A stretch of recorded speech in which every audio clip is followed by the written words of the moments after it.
회장님, 만약 어느 날 갑자기 계좌에 2,440억 원이 입금된다면 어떻게 하시겠습니까?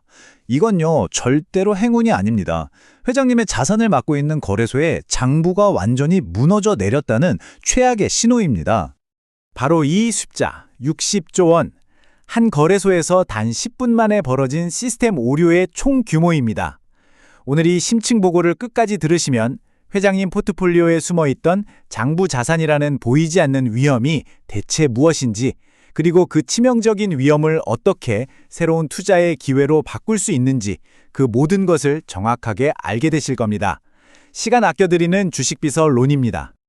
그럼 바로 첫 번째 파트, 60조 원 그 숫자의 무게부터 시작하겠습니다. 회장님, 시장에서는 이 사건을 두고 그냥 단순 해프닝 아니냐 이렇게 치부하는 시선도 분명히 있습니다만 저는 단호하게 말씀드립니다. 이건 명백한 시스템 붕괴 신호탄이었습니다. 어떻게 단순한 입력 실수 하나가 이토록 거대한 파장을 일으켰는지 그 시간대별 전말을 아주 상세하게 보고 드리겠습니다. 회장님, 이 모든 사건의 시작은 정말이지 아주 소박했습니다. 화면 왼쪽을 보시면 원래 계획은 총 비용 62만 원짜리 정말 소규모 이벤트였습니다. 그런데요, 오른쪽의 실제 결과를 한번 보십시오.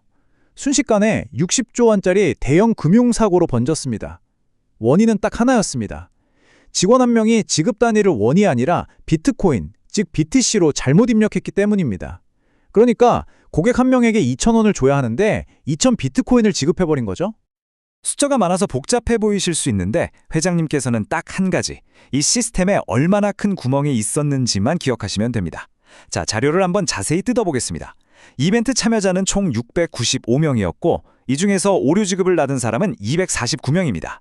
그런데요, 이 249명에게 입금된 1인당 평균 금액이 이게 정말 말이 안 되는 숫자입니다. 무려 2,440억 원입니다. 한 사람당 말입니다. 이게 모이고 모여서 총 62면 비트코인, 당시 시세로 환산하면 약 60조 원에 달하는 천문학적인 금액이 그냥 장부상으로 뿌려진 겁니다. 작은 실수 하나가 국가 예산의 10분의 1에 육박하는 금융사고를 일으킬 수 있는 그런 구조였다는 것, 바로 이 점을 반드시 기억하셔야 합니다. 회장님, 내용이 조금 깊어지는데 괜찮으시죠? 이 타임라인 부분이 정말 중요해서 그렇습니다. 사고 발생부터 수습까지의 이 시간표를 보시면 이 거래소의 위기 대응 능력이 아주 적나라하게 드러납니다. 저녁 7시경에 직원이 값을 잘못 입력했고 불과 10분 만인 7시 10분까지 60조 원이 모두 지급됐습니다. 일부 영리한 고객들은 즉시 이 상황을 파악하고 매도와 출금을 시도했죠. 하지만 해당 거래소가 관련 계정의 거래와 출금을 완전히 틀어막기까지는 무려 30분에서 40분이라는 시간이 걸렸습니다. 바로 이 40분이 자금이 외부로 빠져나갈 수 있었던 골든타임이었고 시스템의 허점을 여실히 보여준 결정적인 시간이었습니다. 다행히 대부분의 자금은 회수되었습니다. 화면의 차트를 보시면 오지급된 비트코인의 99.7%는 회수가 완료된 것으로 나옵니다. 시장은 이 숫자를 보고 안도의 한숨을 내쉬지만 저희는 여기서 냉정해져야 합니다. 진짜 문제는 저기 보이는 아주 작은 조각, 눈에 잘 띄지도 않는 바로 저 0.3%입니다. 그 0.3%를 돈으로 환산하면 약 133억 원입니다. 125개의 비트코인이 아직 회수되지 못하고 시장 어딘가로 영원히 사라졌다는 뜻입니다. 우리는 99.7%라는 숫자에 안도할 것이 아니라 단 40분 만에 133억 원이 증발할 수 있는 시스템이라는 그 끔찍한 사실에 주목해야 합니다. 이 돈은 결국 회사가 자체 자산으로 메웠다고는 하지만 한번 무너진 신뢰의 손실은 돈으로 환산할 수가 없는 겁니다. 자, 지금부터가 오늘 보고의 핵심입니다, 회장님. 사람의 실수는요, 어디서나 일어날 수 있습니다. 진짜 문제는 그 실수를 시스템이 전혀 걸러내지 못했다는 점, 그리고 더 무서운 건 있지도 않은 자산을 지급할 수 있었다는 점입니다. 바로 장부 거래라는 그동안 수면 아래에 있던 보이지 않던 위험이 드디어 그 실체를 드러낸 것입니다. 이 차트가 모든 것을 말해줍니다. 왼쪽의 파란 막대는 해당 거래소가 실제로 고객들을 위해 보관하고 있던 비트코인의 총 보유량입니다. 약 4만 2천 개 정도 되죠? 그런데 회장님, 오른쪽에 저 붉은 막대를 한번 보십시오. 이번 사고로 장부상 지급된 비트코인은 무려 62만 개입니다. 실제 가지고 있던 양의 12배가 넘는 현실에 존재하지도 않는 유령 코인을 지급한 겁니다. 대체 이게 어떻게 가능했던 걸까요? 회장님, 바로 이 질문이 이번 사태의 본질 그 자체입니다. 어떻게 실물도 없는 코인을 고객들이 자기 계좌에서 받고 그걸 또 시장에서 팔아서 현금으로 바꿀 수 있었을까요? 그 모든 비밀이 바로 장부 거래라는 시스템 안에 숨어 있습니다. 이 장부 거래, 다른 말로는 오프체인 거래라고 하는데요. 이게 뭐냐면 거래 속도를 높이고 수수료를 아끼기 위해 실제 블록체인에 일일이 기록하는 게 아니라 그냥 거래소 내부 중앙 데이터베이스에 숫자만 기록하는 방식입니다. 고객들이 거래소 안에서 사고 팔 때마다 실제로 코인이 지갑 사이를 이동하는 게 아니란 말이죠. 그냥 A 고객 계좌에서 숫자 1을 빼고 B 고객 계좌에 숫자 1을 더해주는 겁니다. 일종의 차용증 같은 거죠.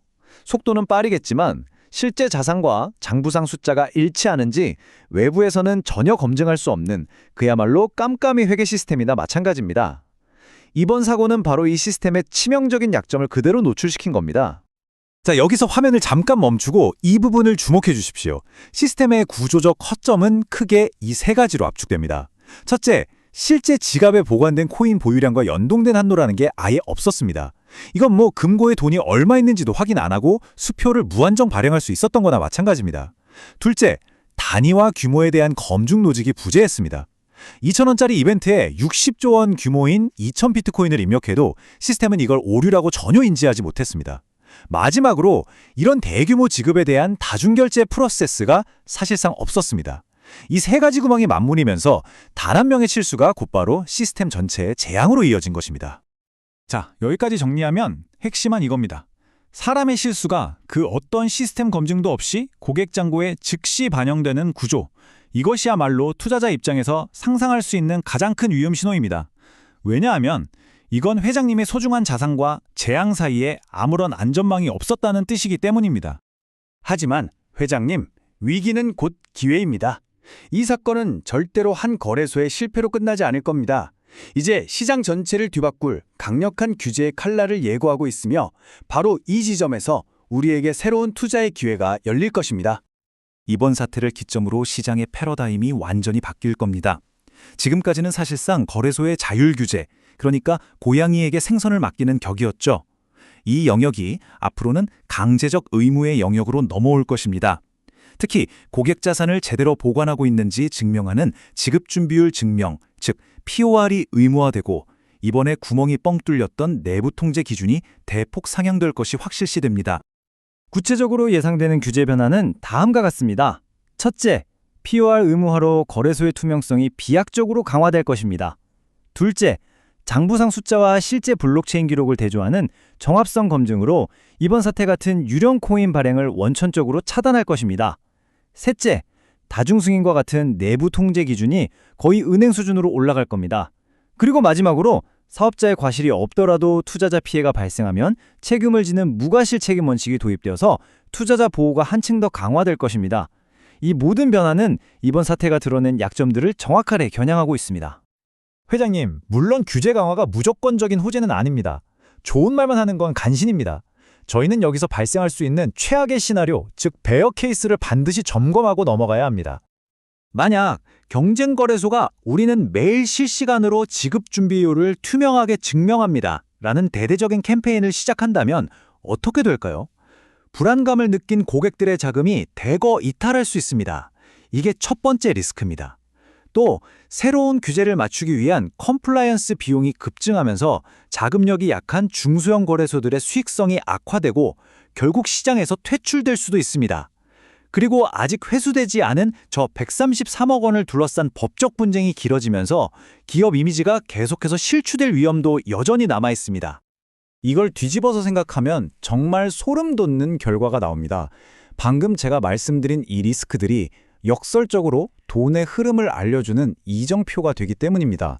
신뢰가 무너지고 규제가 강화되는 이 혼돈의 시기에 결국 돈은 어디로 흐를 것인가? 바로 이 질문 속에 다음 투자의 기회가 숨어 있습니다.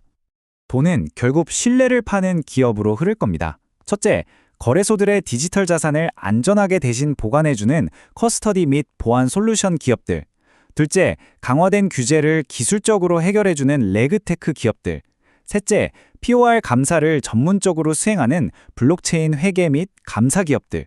그리고 마지막으로 이 모든 것을 뒷받침하는 차세대 금융 인프라 기술 기업들입니다. 앞으로 모든 거래소는 살아남기 위해 이 기업들의 솔루션을 의무적으로 도입해야 할 것이기 때문에 이 분야 상위 기업들의 성장은 보장된 것이나 다름없습니다. 보고를 마무리하겠습니다. 이번 사태는 단순히 한 직원의 입력 실수가 아닙니다. 이것은 회장님께서 투자하고 계신 모든 자산의 이면에 있는 장부와 실제 자산의 관리 구조를 근본부터 다시 점검하라는 시장의 아주 강력한 경고 신호입니다. 앞으로는 종목의 스토리만 보줄 것이 아니라 그 자산이 거래되는 인프라와 규제의 변화까지 함께 보셔야만 합니다. 마지막으로 이 질문을 드리며 보고를 마칩니다.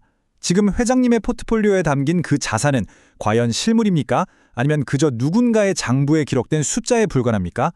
오늘 심층 보고는 여기까지입니다. 공개 자료 기준의 해석이며 최종 결제는 회장님의 몫입니다. 더 디테일한 근거 자료는 링크의 블로그를 확인해 주십시오. 시간 아껴드리는 주식비서 론이었습니다. 성투하세요.